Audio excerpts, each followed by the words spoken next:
ఇది ప్రకాశం జిల్లాలోని దొనకొండ మండలం చందవరం గ్రామం. చందవరం బౌద్ధ స్తూపం దగ్గర మోందా తుఫాన్ సమయంలో ఉలకమ్మ నది యొక్క ఉధృతి ఎంత తీవ్రంగా, ఎంత ఉధృతంగా నది ప్రవహిస్తుందో చూడండి. చందవరం బౌద్ధ స్తూపం దగ్గర చందవరం ఉలకమ్మ నది యొక్క ఎల్లం ప్రవాహం. కనుచుప్పు మేర నీరే కనపడుతుంది. ఉలకమ్మ నదిలో ఎంత ఉధృతంగా ప్రవహిస్తుందో గమనించండి. మండలం అతిప్రాంతిక మండలం ఈ రెండింటికి ఇది మొత్తం ఉలకమ్మ నది. ఆఫ్టర్ 25 years చందవరం మీదుగా ఆఫ్టర్ 20 years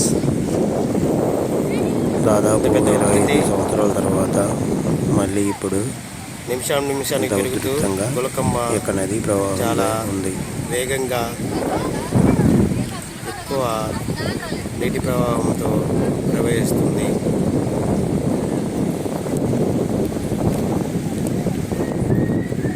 ఇది గులకమ్మ నది ఒడ్డున ఉన్న చెత్త సేకరణ షెడ్. మామూలు సమయంలో అయితే పెరుగుతూనే ఉంది. కనీసం దీని పాదాల దగ్గరికి కూడా నీళ్ళు వచ్చేవి కాదు. ఇప్పుడు చూడండి, బ్రిడ్జిని తాకుతూ ఈ యొక్క గులకమ్మ నది ప్రవహిస్తుంది. తర్వాత ఈ యొక్క నది ప్రవాహము దాదాపు 20 సంవత్సరాల తర్వాత ఇంత పెద్ద మొత్తంలో చందవరం ప్రవహిస్తుంది. కాబట్టి దీన్ని చూడడానికి చందవరం అటువైపున వెల్లంపల్లి తిరుపతి గ్రామాల నుంచి ప్రజలు వెల్లంపల్లి వైపు నుంచి వచ్చి చూస్తున్నారు. ఇది చందవరం నుంచి ఈ రెండింటికి చందవరం వైపు కనెక్షన్ ఉన్న రోడ్డు.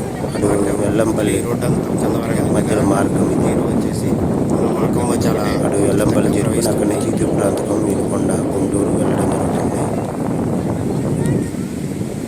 ఇలా ఈ నదిని, ఈ యొక్క నది గులకమ్మ నది బ్రిడ్జిని తాకుతూ అది కనపడ్డ కొండ బౌద్ధ స్తూపం, చందవరం బౌద్ధ స్తూపం.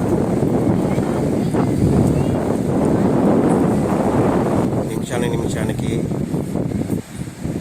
ఈ యొక్క వరద ఉధృతి పెరుగుతూనే ఉంది.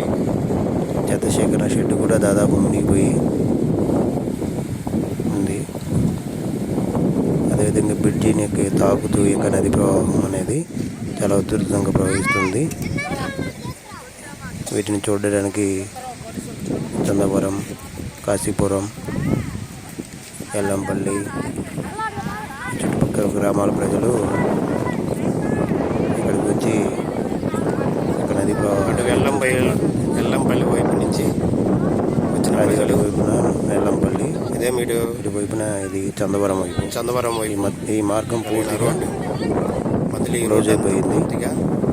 నీరు వచ్చేసి దాదాపు 1 వారం రోజుల పాటు ఈ మార్గాన్ని ప్రవహించడానికి వీలు కుదరకపోవచ్చు.